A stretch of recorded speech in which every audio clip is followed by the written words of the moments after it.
un alimento desnaturalizado, difícilmente hallemos otro como el cacao, el famoso Theobroma cacao, árbol originario de Amazonas que luego se expandió a América Central. Los amazónicos usaban la cáscara, luego los aztecas empezaron a usar el grano mezclado con pimienta, y como a los españoles no les gustaba, los mayas les hicieron la versión dulce que les agradó. Llevado a España fue mezclado con azúcar y ahí empezó esa historia que todos conocemos, pero por detrás las propiedades estimulantes, excitantes y afrodisíacas del cacao, símbolo de fuerza y vigor para los aztecas, rico en cafeína, en teobromina, son alcaloides que evitan la oxidación del ácido úrico y compuestos como la anandamina, que también está presente en el hachís, que provocan relajación y sensación de placer. Tiene el cacao antioxidantes notables, flavonoides como las catequinas que prevén los ateromas, evitan la formación de placas, hacen flexibles las arterias y bajan el colesterol malo, y también saludables grasas, la famosa manteca de cacao, con sus omegas 9 acompañados de grasas saturadas, que antes se criticaban y ahora se revaloran por sus propiedades protectoras. Y claro, siempre la gente asoció el chocolate al ataque de hígado, pero ahora sabemos que eso se generaba por el procesamiento del cacao. Allí está el problema. Todo lo que se le agrega y se procesa. Azúcar que opera como cocaína y que al combinarse con la cafeína genera una potenciación de efectos, además de acidificarlo. Y un poco lo que hacemos cuando endulzamos nuestro café, ¿no? La leche, que inhibe por completo la acción protectora de los flavonoides, la margarina, materia grasa barata y de sencilla manipulación industrial, pero transaturada y tóxica, que además anula el efecto de las buenas grasas del cacao, la vainillina sintética y muchos otros aditivos. ¿Y dónde hay cacao puro? ¿Dónde conseguimos cacao puro? Obvio, en la planta. El fruto da una pulpa riquísima, dulce y fresca, pero estamos lejos de la planta, lejos del Ecuador, y las semillas necesitan un proceso de tostado y fermentado. Las semillas, una vez que se pelan, ahí aparece la cascarilla, que es la que solíamos hervir cuando chicos. Por cierto, no lo hagamos en la leche, para poder extraer el perfume. Y con las semillas peladas se compacta la llamada masa pura de cacao con todas sus propiedades saludables. Pero claro, eso no se vende a público, o no se vendía hasta que Prama empezó a hacerlo. ¿Por qué? Simplemente porque la masa pura de cacao es algo feo y desagradable. Es perfumado pero muy amargo. Y esta masa pura es la que le llega a la industria del chocolate como materia prima básica. Incluso no todas las industrias usan la masa pura, sino la versión más barata, la versión desgrasada, o sea, la que ya no tiene la manteca de cacao, que es el ingrediente que se usa para hacer el chocolate blanco y que es reemplazado en el cacao por la barata y la tóxica margarina. El chocolate blanco, que mucha gente lo consume, es un invento, y es un invento tóxico, hecho en el mejor de los casos, con manteca de cacao, leche, azúcar y aditivos. ¿Cómo experimentar el bueno y noble cacao? Aprovechando la masa pura, que está ya a disposición del público como producto de consumo final en su estado natural, y al estar toda la manteca, 50% de grasa saturada, y al ser una grasa que se disuelve a temperatura ambiente, es muy simple manejarla. La propuesta es experimentar con algo tan rico y simple como un flan de chocolate, que con eso ya cerramos nuestro programa de hoy. Solo 2 ingredientes necesitamos: 50 gramos de masa de cacao y 2 bananas, nada más. Dentro de la jarra de la licuadora disolvemos la masa de cacao con apenas un poco de agua tibia.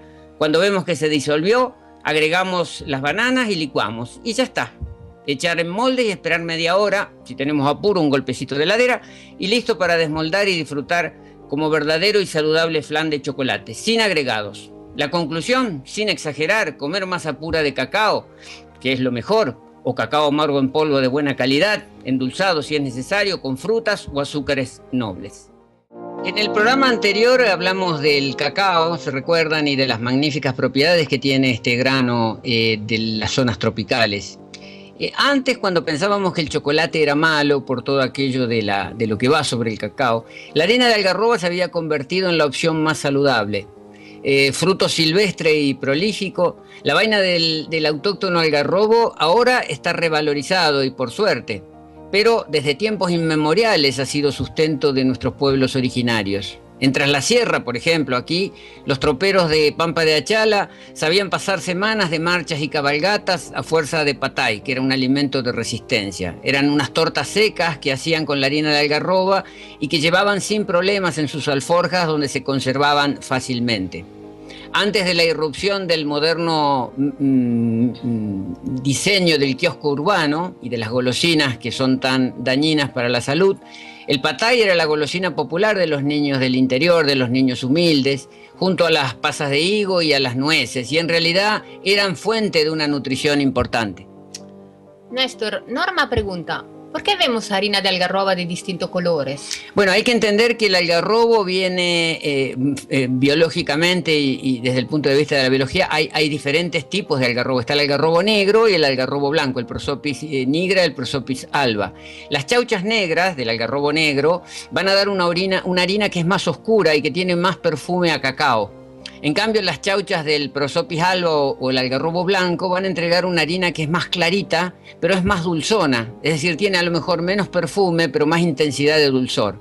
Ambas algarrobas nos brindan azúcares simples, eso es lo importante. La fructosa, la glucosa, la sacarosa, que hacen innecesaria la adición de endulzantes. Fíjense que en el caso del cacao, la semilla, por ser amarga, requiere que la endulcemos para poder disfrutar de ese sabor. En cambio, la algarroba ya está endulzada por la propia presencia de estos carbohidratos simples. Aquí Darío quiere saber, ¿qué aporta la harina de algarroba?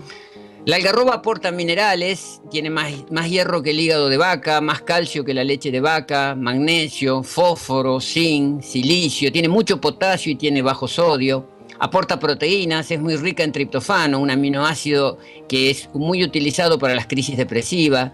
Tiene fibras de mucha calidad, la pectina, la lignina, vitaminas. Además no posee gluten, por lo cual también es apto para las personas celíacas. Y hay que destacar la riqueza en calidad que tiene la fibra de la algarroba, la pectina, la lignina, que tienen efectos benéficos sobre la flora intestinal, disminuyendo las bacterias nocivas e incrementando la útil flora de lactobacilos. La algarroba, a diferencia del cacao, no posee sustancias excitantes, o sea, no nos da ese sprint, digamos, de energía que da la cafeína, la teobromina y la tiramina del cacao. Pero también es importante entender que la harina de algarroba se puede disolver fácilmente en líquidos, no necesita cocción, se puede mezclar con agua o leche de semilla y se puede combinar también con el cacao para potenciar sabores y texturas. Justamente Alejandra pregunta, ¿nos dan un ejemplo de cómo usar la harina de algarroba?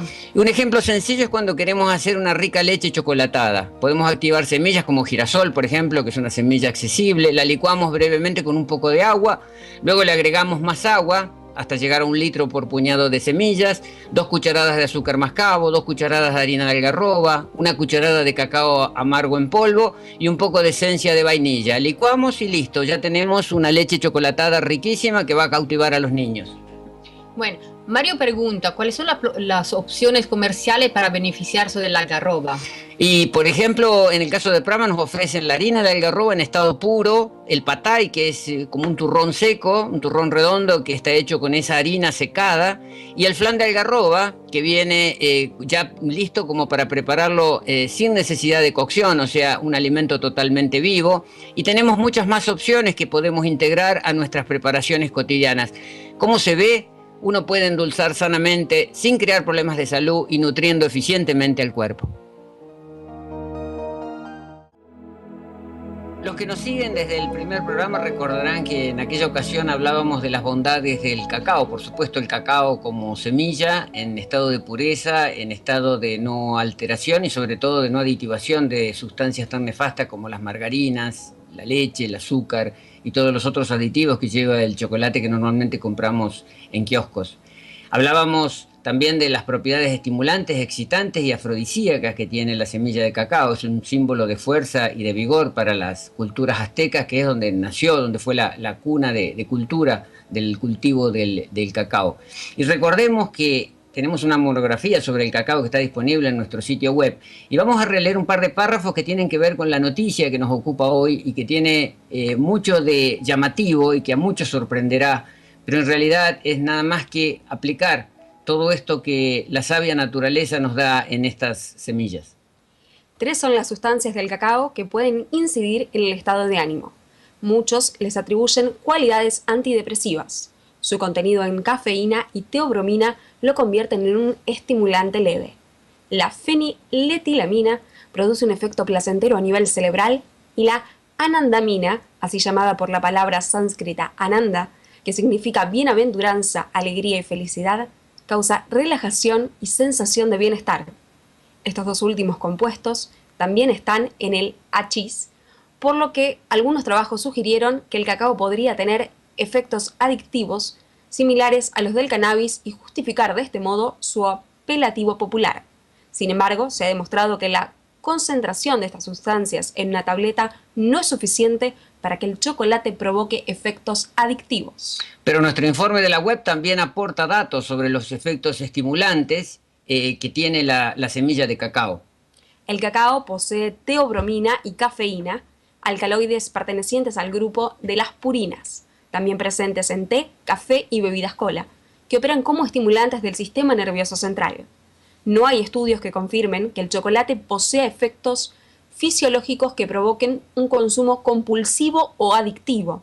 El problema radica en que la sensación placentera que produce su consumo estimula los mecanismos de liberación de endorfinas, y ese deseo se produce generalmente en situaciones de bajo estado anímico, en presencia de síntomas depresivos o en el periodo menstrual de la mujer.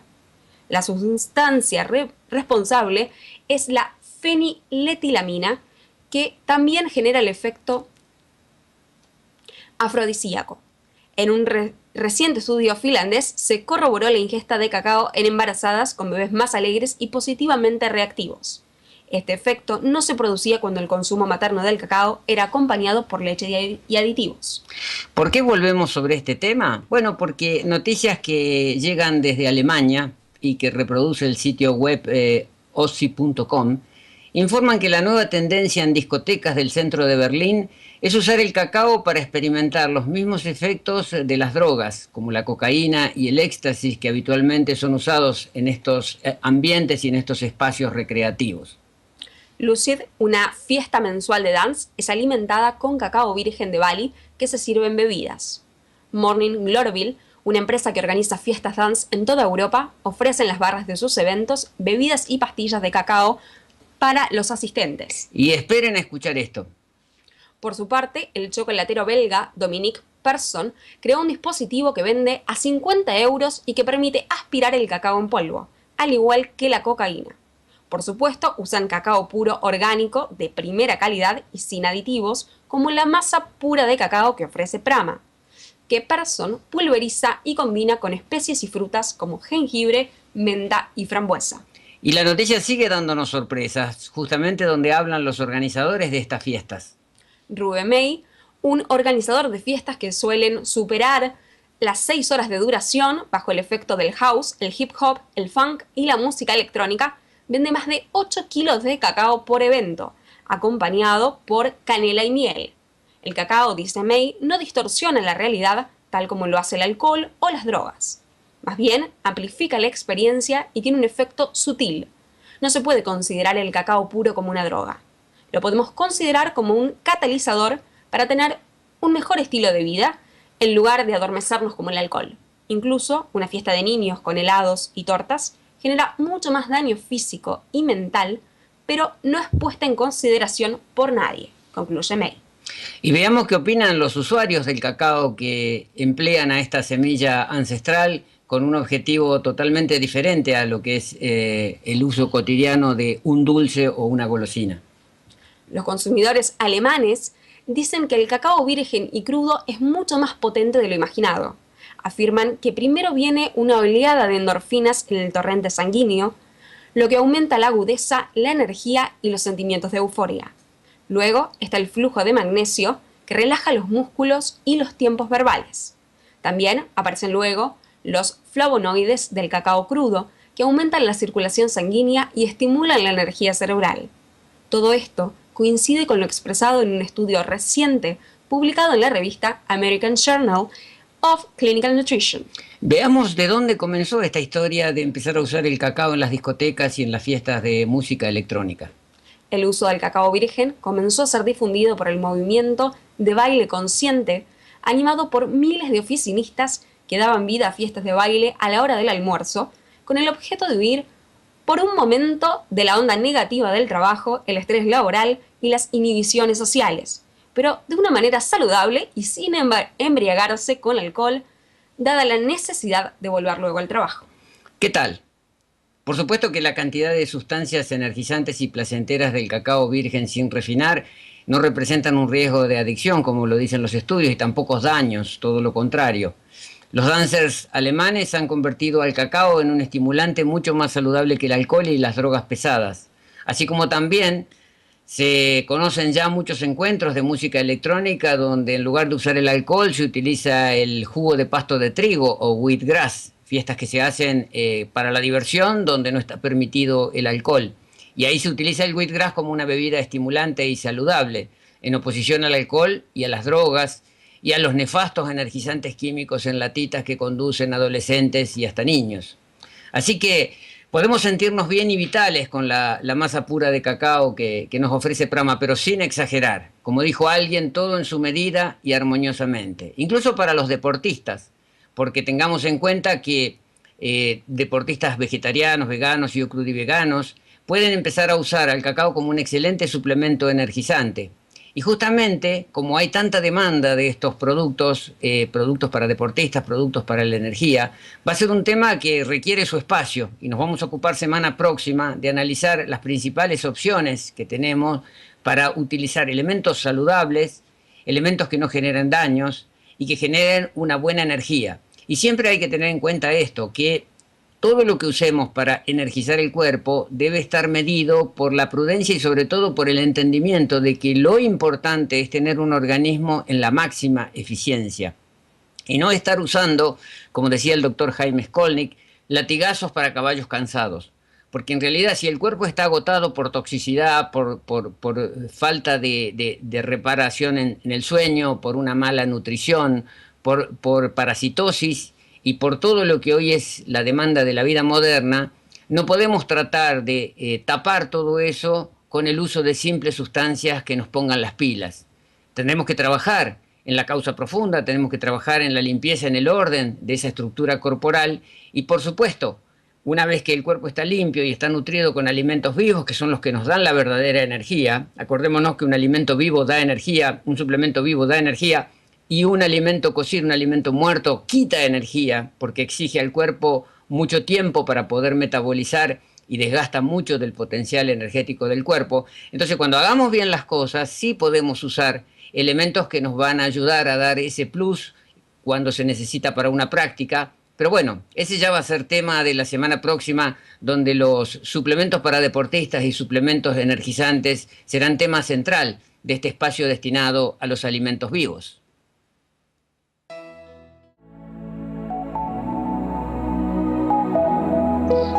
Y ya del programa pasado venían algunas preguntas respecto a los mejores suplementos energizantes, aquellas cuestiones que queremos integrar a nuestra alimentación cotidiana para tener como un poco más de energía. Pero también hablábamos en el programa pasado de que la energía es algo que tenemos que cultivar. ¿Por qué no fluye la energía en nuestro cuerpo si en realidad somos un arbolito cósmico que está captando energía del sistema cósmico y que simplemente lo que deberíamos hacer y lo que hacen los animales es hacer una captación natural, circular esa energía dentro del cuerpo y drenarla a través de la tierra, haciendo un circuito toroidal o cerrando ese circuito toroidal?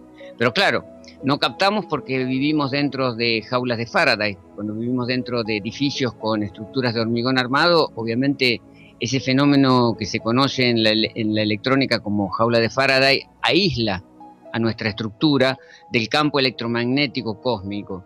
Y a veces estamos 8 horas durmiendo en una jaula de Faraday y luego vamos 8 horas a trabajar a otra jaula de Faraday. O sea que nuestra conexión con la energía cósmica se reduce a los momentos en que estamos en la naturaleza. Pero cuando estamos en la naturaleza necesitamos también que esa energía circule por nuestros meridianos y nuestros nadis. Y cuando tenemos sobrepeso, cuando tenemos masa tóxica, cuando tenemos cargas adiposas, la grasa está obrando como un aislante de la energía y por tanto no hay circulación de esa energía que logramos captar en nuestro cuerpo. Y luego hay que drenar esa energía para que vuelva a recircular a través de la tierra y para eso necesitamos estar descalzos, como se dice habitualmente, andar en patas. Y nadie anda en pata hoy en día porque por el frío, por la comodidad, siempre estamos con suelas de goma, sobre carpetas sintéticas, en ambientes que estamos lejanos al piso y eso va a generar que la energía no fluya. Todo esto se va a sumar luego al colapso de los filtros, sobre todo el hígado, que es nuestro órgano distribuidor de la energía, y los riñones, que son el órgano por el cual la energía sutil entra al organismo. Así que no podemos pensar que va a haber un gran suplemento mágico que va a resolver todos los problemas, ya que la química corporal es muy compleja e intrincada. O sea, por un lado tenemos que trabajar en la limpieza, en el orden de nuestros filtros, pero por el otro lado también ver a la nutrición como algo interactivo y de muchas variables. Necesitamos buenos omegas, necesitamos oligoelementos, necesitamos aminoácidos, necesitamos cadenas enzimáticas activas, necesitamos niveles de vibración, necesitamos menos alimentos cocidos, que son alimentos que nos roban la energía porque exigen un gran trabajo digestivo, y en cambio necesitamos más alimentos vivos que van a aportar energía. Ya con un cambio de este tipo vamos a notar una diferencia en las respuestas del cuerpo. Pero claro, después la gente dice, bueno, pero algo para agregar.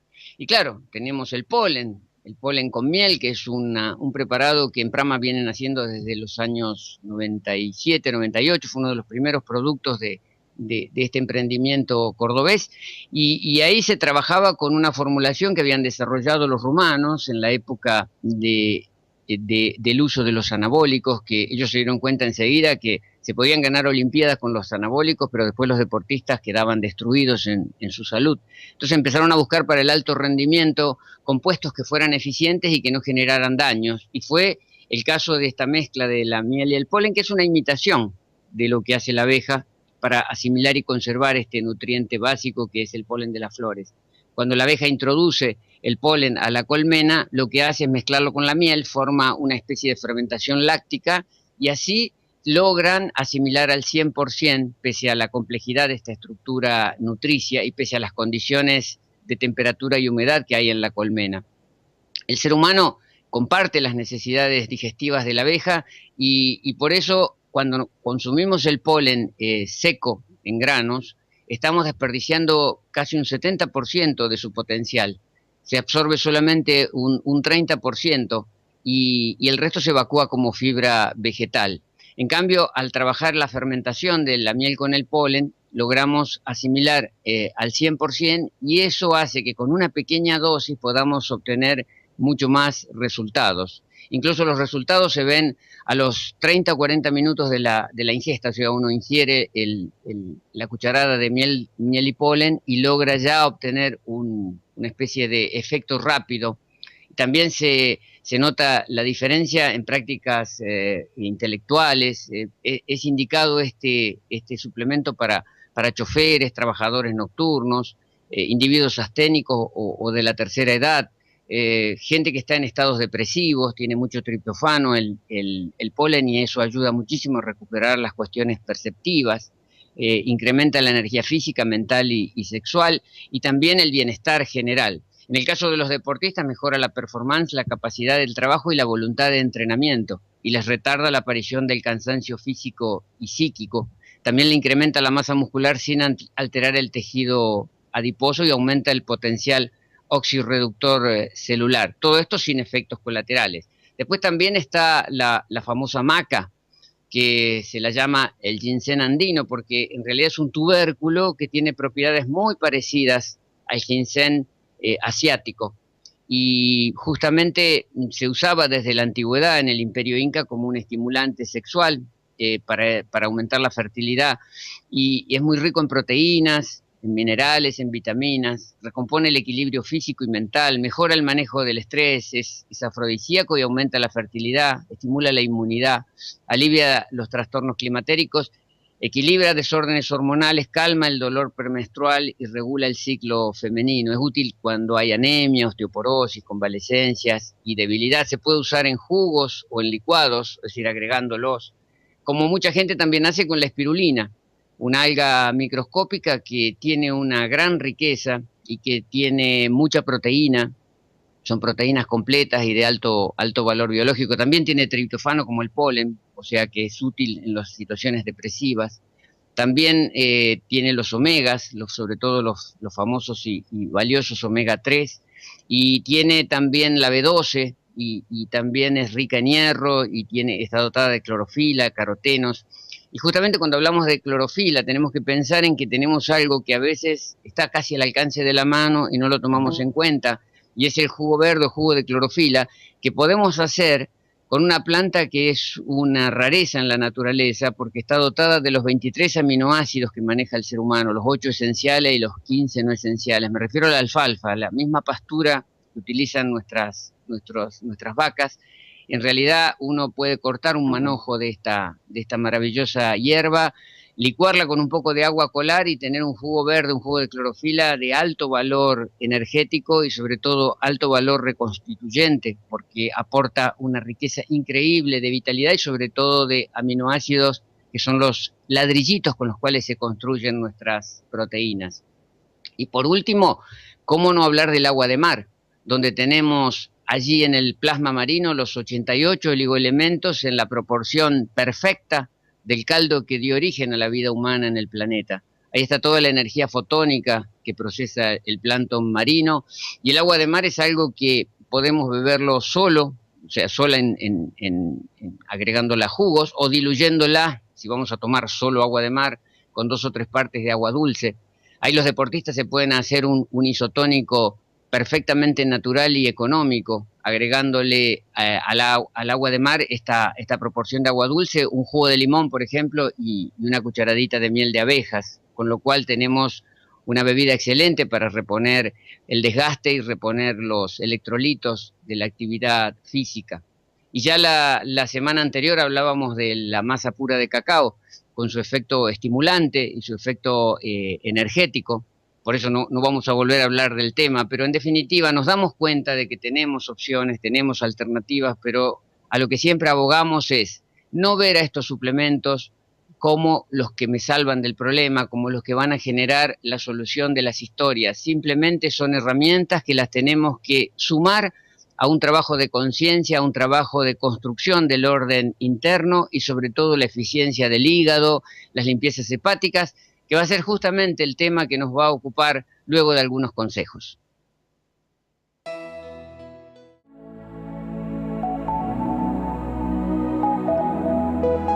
Hay gente que pregunta por qué fermentar alimentos, que es una especie de cultura que está un poco disociada de nuestro modernismo, porque los fermentos, gracias a Dios, no se pueden industrializar y no se pueden generar en cadenas de grandes mercados. Entonces tiene que ser, o sigue siendo, un proceso de pequeña escala, artesanal y sobre todo casero. Y son técnicas que se hacen en casa y que protegen nuestro sistema digestivo. Gracias al proceso de fermentación, los alimentos van a ser transformados, se van a enriquecer de nutrientes, se van a predigerir y se van a poder conservar sin necesidad de ninguna química. Esto es gracias a la acción de enzimas y fermentos. No existe civilización antigua y longeva que no tenga la tradición de consumir algún producto fermentado. En la antigüedad era la forma de alargar la vida de muchos alimentos cuando no había tecnología de conservación, y aún en las condiciones más extremas. Por eso los asiáticos han generado el amazake, el kimchi, la kombucha, el miso, el natto, el sake, el soyu, que es la conocida salsa de soja, el tempeh, el kéfir, el kumis. Los europeos tienen la historia del chucrú, de los quesos, del yogur, de la hidromiel, del vino, de la cerveza, el champán, son todas fermentaciones. Y los americanos, la chicha, la loja, el tepache, el cacao. Y los alimentos fermentados son todos aquellos que el procesamiento involucra el crecimiento y la actividad de microorganismos, mohos, bacterias y levaduras. En la actualidad consumimos una gran variedad de alimentos originalmente producidos mediante naturales procesos de fermentación. El caso del vino, la cerveza, la salsa de soja, el vinagre, son todos procesos de fermentación que luego se han pasado a la industrialización y han perdido la calidad y la capacidad de transmitir efectos benéficos. Y justamente tenemos 4 efectos fundamentales benéficos de estos alimentos fermentados. En cuanto a la predigestión de los alimentos, los macronutrientes como proteínas, hidratos de carbono y lípidos se desdoblan durante el proceso en sustancias simples, como aminoácidos libres, azúcares simples y ácidos grasos libres. Y también obtenemos algunas sustancias benéficas, como por ejemplo ácido láctico a partir de almidón. También tenemos un aporte enzimático, dado que los procesos de fermentación ocurren gracias a las cadenas enzimáticas y en el producto final encontramos una gran presencia de estas sustancias vitales que enriquecen el organismo. Además, tenemos un enriquecimiento de la flora intestinal gracias al aporte de lactobacilos presentes en los fermentos. Las bacterias lácticas son útiles porque descomponen materia vegetal, desinfectan el tracto intestinal y producen un entorno hostil para bacterias nocivas. Y por último, tenemos la inhibición de sustancias indeseables, como las micotoxinas, el ácido fítico y las nitrosaminas cancerígenas. Y el cuerpo ahorra energía digestiva, o sea, es mucho más fácil digerir un alimento fermentado. Se va a nutrir de una carga enzimática que está presente en los crudos, pero se potencia en el alimento con fermentos. Se va a estimular la salud de la flora intestinal y se evita el efecto de la cocción, porque de ese modo logramos evitar el daño que genera la temperatura. En los intestinos se va a cocinar la salud o la enfermedad. Esto lo dicen muchos de los especialistas que han estudiado la función intestinal. Tenemos ahí el 90% de la inmunología, ahí está nuestro segundo cerebro, hay millones de neuronas, ahí digerimos los alimentos y ahí nos protegemos de las invasiones externas. Vamos a ver después con programas sucesivos, vamos a tener más tiempo de desarrollar algunas recetas de fermentación. Tenemos fermentaciones en líquidos como el kéfir, el agua enzimática o en sólidos, hortalizas y semillas que permiten hacer el chucrut de los sajones, el kimchi de los asiáticos, el asbar de los balcánicos, o un queso de semillas. Y en realidad hay una conjunción de bacterias que van a trabajar sobre nuestros fermentos. Y el que más nos interesa destacar, porque es un protector de la función intestinal, es el kéfir. El kéfir es de origen caucásico, es una conjunción de bacterias lácticas, levaduras y bacterias acéticas. Se define como una bebida fermentada, carbonatada, ácida, debido a la doble fermentación, la ácido láctica de las bacterias y la alcohólica de las levaduras. Y tiene un sabor muy particular que se debe a la presencia del ácido láctico, precisamente. Si bien originalmente partía de cultivos sobre leche animal, nosotros aconsejamos hacerlos en agua, evitando así todos los problemas de la proteína animal. Y al kéfir lo podemos definir como un probiótico, pues aporta microorganismos benéficos para la forma intestinal. Hay una definición del término probiótico, ¿no, Facu? Del griego para la vida, se aplica a aquellas sustancias que aportan microorganismos componentes de la flora intestinal y que estimulan el crecimiento y o la actividad de bacterias de la flora simbiótica, generando un balance microbiológico óptimo en el intestino. La principal virtud del kéfir es restablecer la flora intestinal normal, importante para una buena digestión y asimilación de los nutrientes. Se transforma la flora putrefactiva, sustituyéndola por bacilos lácticos de propiedades antisépticas. Y también hay una secreción de sustancias antipútridas que se mantienen en el tiempo. Y el kéfir tiene propiedades antivirales, antifúngicas, antibióticas, estimula el sistema inmunológico, pero a lo que a la gente le interesa es qué hacemos con el kéfir, de dónde lo conseguimos y cómo podemos procesarlo. Básicamente tenemos que partir sí o sí de nódulos iniciadores. Esos nódulos iniciadores, por ejemplo, Prama los dispone en una cantidad necesaria como para hacer un cultivo inicial de 1 litro.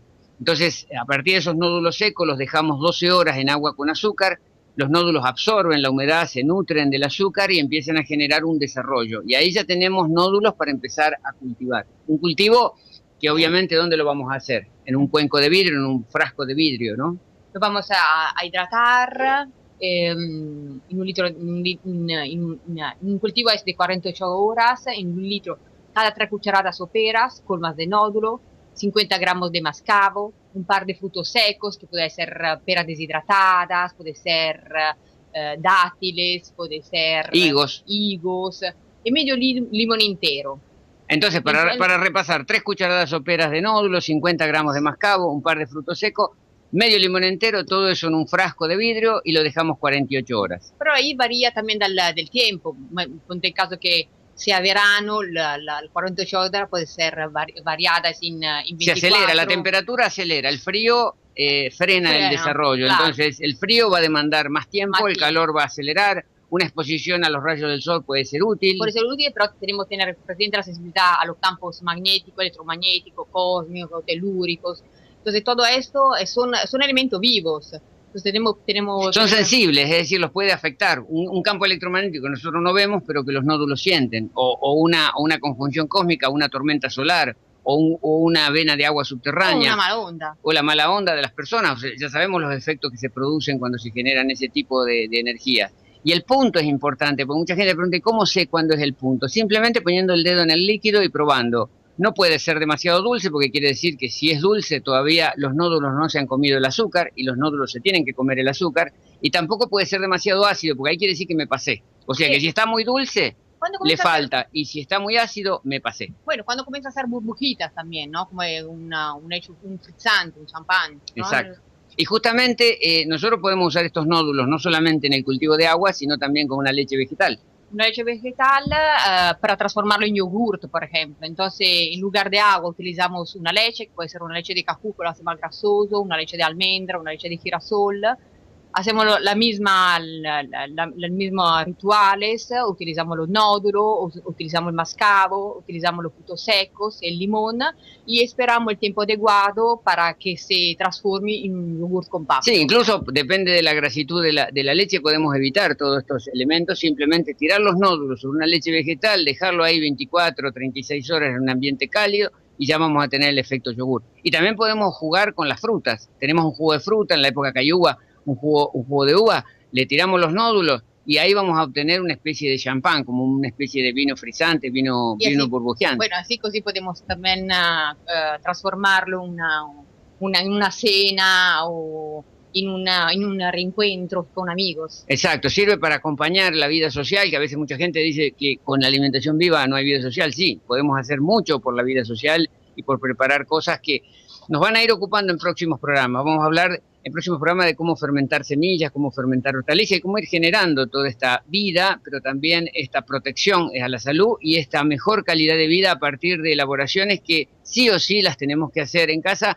no llevan tiempo, pero son muy eficientes.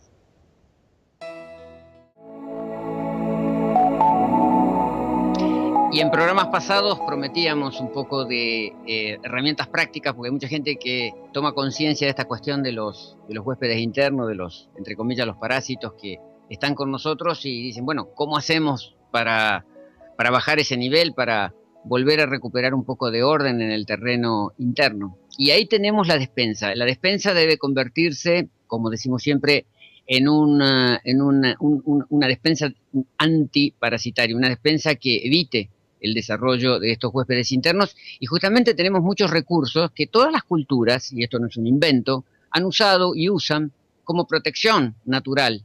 En la cuenca mediterránea es común que se consume el ajo y la cebolla, que son elementos desparasitantes, todos lo saben. Los hindúes y los mexicanos comen con mucho picante, muchas especias, la cúrcuma, la canela, la pimienta de cayena, los ají picantes. Los sajones desarrollan sus fermentos, tienen el kraut famoso o la fermentación del repollo como elemento, los mismos elementos brotados, los amargos como la chicoria, el perejil, plantas crucíferas como el repollo, la rúcula, el brócoli, las aceitunas, el apio, el hinojo, la ortiga. Es decir, podemos empezar a usar muchas cosas de la despensa con un criterio, que es el criterio de trabajar sobre ese ambiente interno, ese ambiente que nos va a ir llevando a recuperar un orden. Pero obviamente todo tiene que ser visto en un contexto, no es solamente porque yo coma todos los días ajo y cebolla, ya resolví el problema de los parásitos. Está bueno que coma ajo y cebolla, está bueno que coma repollo fermentado, que me haga mi chucrut, que me haga mi kimchi, que trabaje con el jugo de clorofila, que es una herramienta importante que ya explicamos en programas anteriores y que tiene que ver con el aporte de oxígeno y el aporte de vibración alta, pero también tiene que ver con que yo vea todo esto en un contexto donde empiece a no utilizar, y ahí está lo importante, no utilizar aquellos alimentos que desarrollan a los parásitos. Y obviamente que aquí tenemos una gran presencia, una gran impronta de cultura y que tiene que ver con los cereales, que tiene que ver con los derivados lácteos, como el queso y otras cuestiones, y tiene que ver con la proteína animal cocida. Entonces, todos estos desarrollistas de parásitos pueden anular rápidamente, y es una cuestión de proporciones, todos los efectos benéficos que podamos lograr. Y cada uno tendrá que buscar su equilibrio para tratar de cada vez usar menos desarrollistas, o sea, menos promotores del desarrollo de los parásitos y más antiparasitarios. De esa forma vamos a ir logrando un equilibrio que nos va a ir llevando a un estado interno diferente. Eso se percibe internamente cuando nosotros empezamos a trabajar estas cuestiones. Y tiene que ver con respiraciones profundas, por ejemplo. La respiración profunda va a ayudar a que el oxígeno tenga una difusión mejor en nuestro sistema celular. Tendríamos que saturar nuestro medio interno de oxígeno para lograr el efecto que a veces en terapias alternativas se logra con la ozonoterapia, que es inyectar mucha molécula de oxígeno para que las células tengan acceso, y sobre todo porque el oxígeno es el enemigo principal de los parásitos. El oxígeno prácticamente los hace literalmente explotar en el aire. Entonces, moléculas de oxígeno son moléculas desparasitantes. Por tanto, es importante que yo haga respiraciones profundas. Nosotros hablamos de la respiración de 4 tiempos, pero hay muchos tipos y muchas técnicas de respiración y son todas válidas, porque en definitiva lo que logramos es una transferencia adecuada entre el oxígeno y el anhídrido carbónico cuando respiramos pulmonarmente y hacemos este tráfico, este intercambio entre unas moléculas y otras. Y por eso son importantes a veces las pausas en las respiraciones conscientes, porque es lo que ayuda a dar tiempo a este cambio, a este intercambio positivo. Y tiene mucho que ver también el hecho de que podamos trabajar la actividad física, es decir, empezar a hacer una actividad física que va a promover la buena oxigenación interna, y empezar a comer más crudo. A más crudos, más ingreso de oxígeno al cuerpo. Y ahí hay una diferencia sustancial. Cuando yo como crudo, aporto moléculas de oxígeno al medio celular. Cuando yo como cocido, el cocido necesita alinearse con las moléculas de oxígeno, las pocas que hay disponibles. Entonces el alimento cocido me está robando oxígeno del cuerpo. El alimento crudo me está aportando oxígeno al cuerpo. Quiere decir que no es lo mismo, es diametralmente opuesto el efecto del crudo al cocido. Y como se darán cuenta, esto ya no es una cuestión de moda, de efecto New Age, o de que esté cool comer crudo. Comer crudo es lo que nos va a ayudar a desbicharnos, a desparasitarnos, a mantener un ambiente mucho más ordenado. Así que, tras unos consejos, vamos con algunas recetas prácticas que nos pueden ayudar en esta transición. Muchos. Y seguimos con este bloque destinado a los alimentos, y con la ayuda de Marcia vamos a ver algunas cuestiones que generamos aquí en el espacio depurativo y que tienen que ver, por ejemplo, con usar un elemento clave, un elemento que nuestros abuelos usaban y que son las semillas de zapallo, o sea, las pepitas que están dentro de la maderita, que normalmente le llamamos semillas de zapallo. Ahora ya las semillas de zapallo se consiguen en los negocios de alimentos naturales ya peladas, o sea que viene la semilla de zapallo pelada, lo cual facilita el tener que sacar esa madera.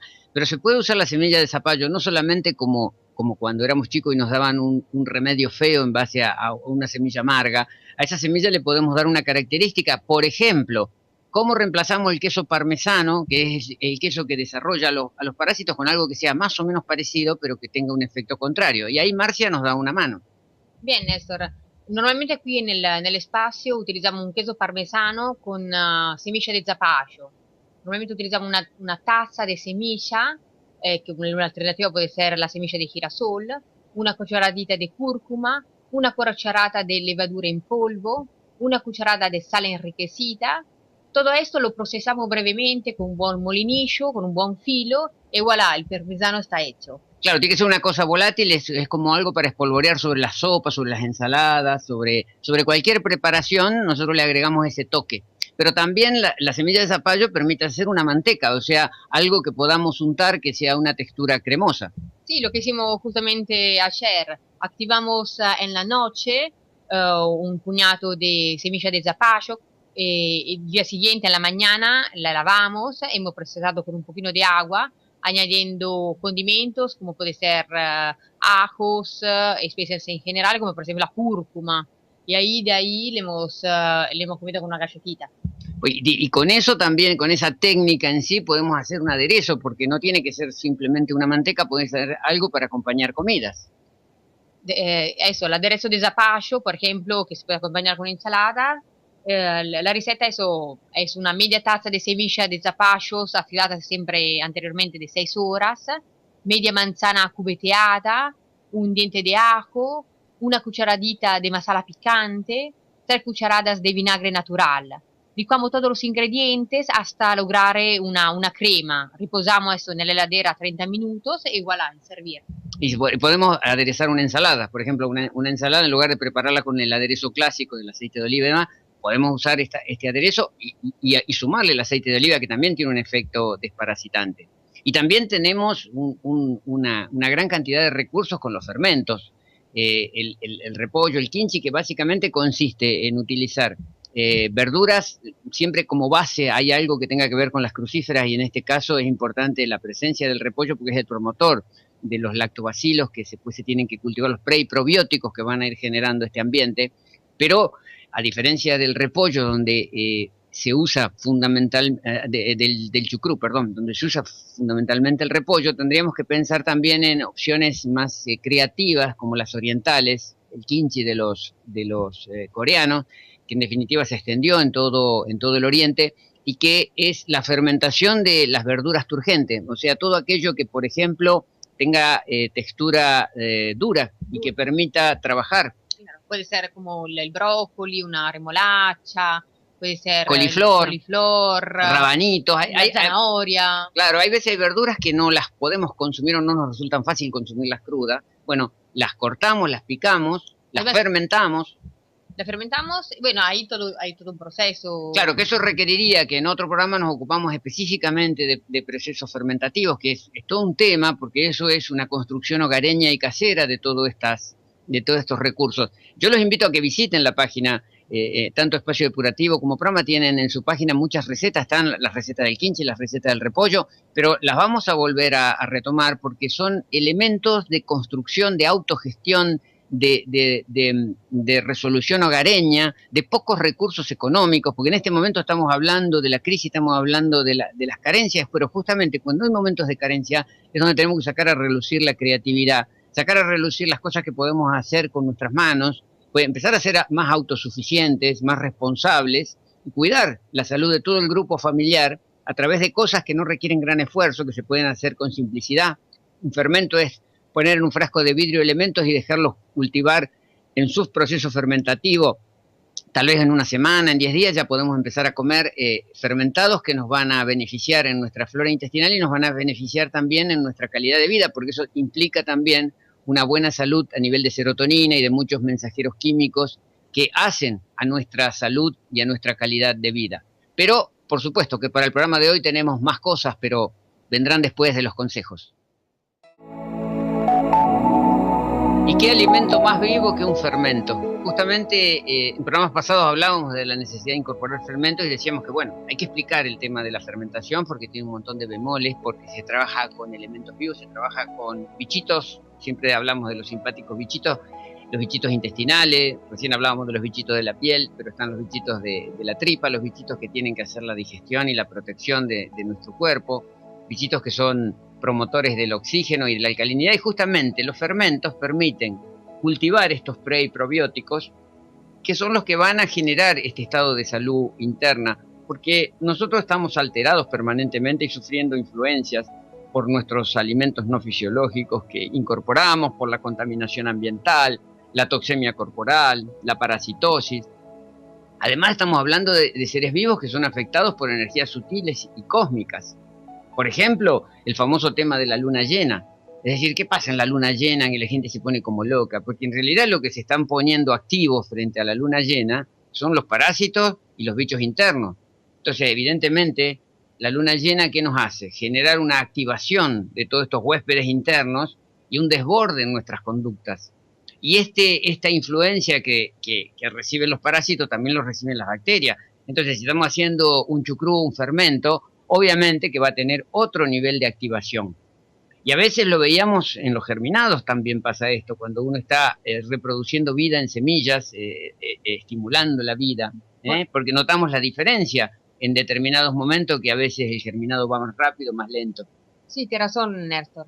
Por ejemplo, podemos hablar del kimchi, que normalmente en la comida todos los días. Hablamos, antes de todo, los ingredientes. Los ingredientes para el kimchi son medio repollo o acusai. Acusai es la col china, o repollo chino que se consigue en verdulerías, ¿no? Pero si no, usamos el repollo común. Sí, puede ser rojo, blanco.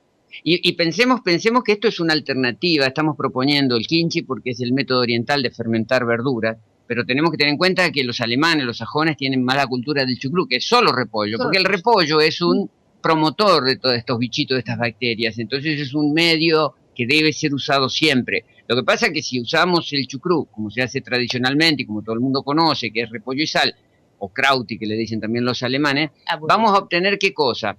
algo que es siempre igual, porque es siempre repollo y siempre sal. El repollo con sal, que es riquísimo, pero también es como aburrido en la cotidianeidad. Entonces podemos obtener un método de conservación, porque esos son los fermentos, un método de conservación donde podamos tener un frasco verduras vivas que están en la heladera y que nos sacan de apuros en un momento, pero que tienen que ver con procesos que no matan, que no generan una asepsia que sea como tipo un antibiótico que nos impide la vida. Entonces el kimchi es una forma más divertida y al repollo le vamos a agregar otras verduras turgentes con toda la capacidad creativa que tengamos. Claro, normalmente la verdura tiene que ser justamente crujiente y dura para sostener la fermentación. Un brócoli está bien, 2 zanahorias pequeñas, 5 rabanitos, una remolacha pequeña. También se puede usar el coliflor, también podemos usar el nabo en la época que hay nabo, porque todo eso es parte de la creatividad, del usar lo que está en la época del año. En invierno tenemos determinadas verduras, en verano tenemos otros tipos de verduras. Podemos también utilizar verdura deshidratada, como el tomate seco. Exacto, y por ejemplo usar algas, es decir, junto con estas verduras también compartir las algas, porque las algas van a aportar oligoelementos o minerales traza que ayudan a activar las cascadas enzimáticas, y esas cascadas enzimáticas ayudan a la promoción de los pre y probióticos, o sea que al poner un vegetal marino como el alga, también estamos ayudando a potenciar el efecto fermentativo en nuestro frasco. Sí, aconsejaría l'alga kombu justamente porque es crujiente y que necesita más tiempo. Bueno, esta es la estructura de vegetales. Ahora vienen los aderezos, es decir, cómo preparamos, cómo condimentamos, cómo hacemos un ambiente agradable para el paladar y también agradable para los bichitos. Bien, podemos utilizar un pocillo de aceite de oliva, un pocillo de salsa de soja, 2 cucharadas de perejil picado, 1 cucharada de masala picante, 1 cucharada de masala herbal, variar, 1 cucharada de sal marina enriquecida. Y los condimentos obviamente son a gusto, eneldo, romero, tomillo, anís, comino. Es decir, todo lo que nos guste, lo que nos deje placer gustativo, todo eso lo vamos poniendo y podemos incluso agregar nódulos de kéfir. Sí. Ya en el programa pasado hablábamos del kéfir, estos nódulos caucásicos que se cultivan en agua y que a veces van sobrando porque se van multiplicando. Estos nódulos podemos incorporarlos a toda esta preparación porque eso va a crear otra simbiosis de otra microflora, va a generar un pH interesante, va a quedar con un sabor, el kefir kraut, como se llama, o krauti de kefir, va a quedar con un sabor como a vinagre suave, y vamos a tener más lactobacilos, levaduras, ácidos orgánicos, el láctico y el acético, y otros microorganismos saludables. Pero escuchemos unos consejos y vamos ya con la preparación del kimchi. Y ahora Marcia nos ayuda con la preparación del kefir. Ya tenemos todos los ingredientes, tenemos el condimento. ¿Qué hacemos? Comenzamos a picar finemente todas las verduras. Maceramos en agua y sal durante la noche en fuente de vidrio. Colamos, descartando el agua. O sea, ¿para qué hacemos esto básicamente? Porque la maceración en sal lo que va a permitir es como una especie de higiene para que no prolifere todo tipo de bacterias que pueda haber en los vegetales. Entonces, ese paso por la sal garantiza de que va a haber una cierta asepsia y que se van a reproducir las bacterias que nos interesan y que son saludables. Sí, descartamos la toxina. Preparamos entonces el aderezo licuando los ingredientes hasta obtener una emulsión homogénea. Combinamos todos en una fuente grande, amasando cuidadosamente todos los hortalizas y ellos ya van a comenzar a desprender el propio jugo. Vamos a explicar lo que es el término amasar. Es tomar con las manos dentro de un fuentón todas estas verduras que ya están picadas tipo juliana, finitas, que ya fueron pasadas por el agua y sal, y los condimentos fueron licuados en una licuadora, batidos, entonces se hace como una especie de mayonesa. Entonces juntamos la mayonesa con todas las verduras, los amasamos en el fuentón para ya tener listo lo que va a ser nuestro kimchi. Entonces ya, antes de amasar el pan, amasamos las hortalizas. Exacto. Enfrascamos, compactamos con la ayuda de la mano de un mortero y voilà, el paso está ya hecho. Comprimir. Al poner un peso que empuje hacia abajo, lo que logramos es que el juguito de las verduras empiece a tapar, empiece a cubrir. Es importante que las verduras no queden en contacto con el aire, o sea, que queden sumergidas. Podemos, por ejemplo, como se hace en el chucrú, poner una hoja de repollo que la hemos aplastado y encima le ponemos un plato y un peso para que eso genere presión hacia abajo. Una forma higiénica de generar un peso, que no sea una piedra, por ejemplo, es un frasco que entre en la boca de nuestra fuente de vidrio para que llenado de agua ese frasco ya dé el peso necesario. Y si nos falta jugo, porque va a sobrar, en un momento va a soltar la verdura mucho jugo, si falta jugo, echamos un poquito de salmuera, o sea, sal disuelta en agua, de modo que un líquido salado cubra el plato y luego ya la misma emergencia de los jugos de las verduras van a cubrir. Bueno, entonces desde este paso después se reposa el frasco en un lugar oscuro durante 2 días a temperatura ambiente, 20 grados más o menos. Y luego se guarda en heladera hasta completar una semana. El frasco se puede cubrir con un tul o una gasa, pero no que sea totalmente hermética. El punto óptimo del kimchi se logra en una semana. Esa sería la maduración, la fermentación, o sea, una fermentación de 2 días a temperatura cocina, temperatura ambiente y luego en heladera. Y ya a partir de ella se puede empezar a consumir. Ya vamos a notar el efecto fermentativo, cómo cambia el gusto, cómo cambian los sabores y lo podemos consumir así nomás, como si fuera una ensalada muy sabrosa. Pero ¿qué pasa? Lo ideal es acompañar todos estos sabores intensos con vegetales. Nos hacemos una buena ensalada de hojas verdes, por ejemplo, le vamos a agregar unas cucharadas de kimchi y eso ya nos queda como algo condimentado, porque el kimchi empieza a ser un condimento. Lo más importante siempre es el juguito. Ahora, no usemos todo ese juguito del kimchi porque es lo que tiene que proteger a las verduras que quedan en el frasco.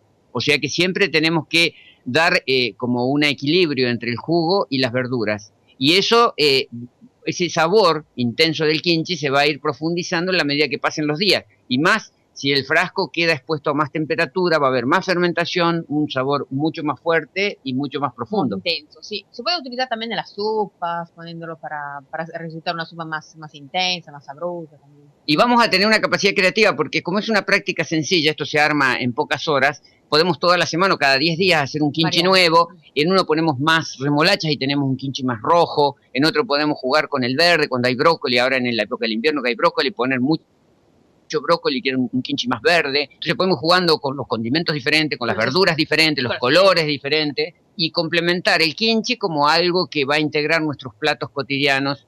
Y justamente, así como fermentamos verduras, también podemos fermentar semillas. Pero ese va a ser el tema del próximo programa. En el próximo programa vamos a trabajar con fermentaciones de semillas, hacer quesos de semillas veganos, que son una delicia y que nos pueden dar una capacidad creativa interesante y sobre todo una buena salud intestinal.